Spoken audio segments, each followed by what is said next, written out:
Urea కోసం రైతుల ఆందోళన. కరీంనగర్ జమ్మికుంట రోడ్డుపై రాస్తారోకో. ప్రభుత్వం స్పందించాలంటూ డిమాండ్. అక్షయ పాత్రకు మధ్యాహ్న భోజన పథకం ఇవ్వొద్దంటూ కార్మికుల ఆందోళన. కొండా సురేఖ ఇంటి ఎదుట నిరసన. సమస్య పరిష్కారం పట్టదా? విభజించి పాలించే ప్రయత్నాలెందుకు? ముందిక్కడి ప్రభుత్వాన్ని కలవాలన్న సినీ కార్మికులు. హైడ్రో ప్రాజెక్టుపై గిరిజనుల ఆగ్రహం. అల్లూరు జిల్లా దూత్కోడిలో సర్వే రాళ్ల ధ్వంసం. చూస్తూ ఊరుకోమని హెచ్చరిక.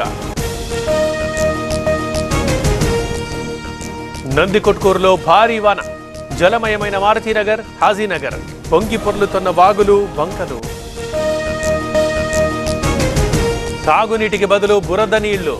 అల్లూరు జిల్లా నడివీధిలో నరకం. బంధమామిల్లోనూ ఇదే దుస్థితి.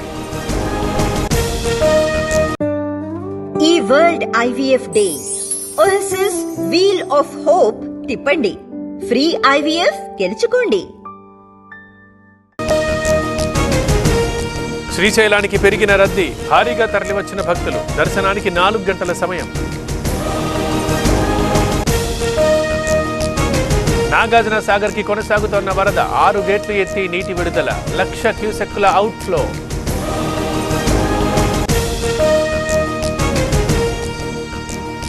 జూరాలకు జల కళ. 8 గేట్ల ద్వారా నీటి విడుదల. కొనసాగుతోన్న విద్యుత్ ఉత్పత్తి. హైదరాబాద్ జంట జలాశయాలకు భారీ వరద.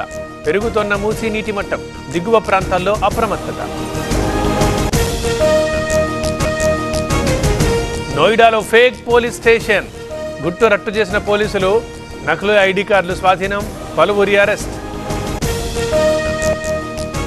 భారత్తో యుద్ధం వచ్చి నష్టపోతే అణ్వాయుధాల ప్రయోగం చేస్తాం.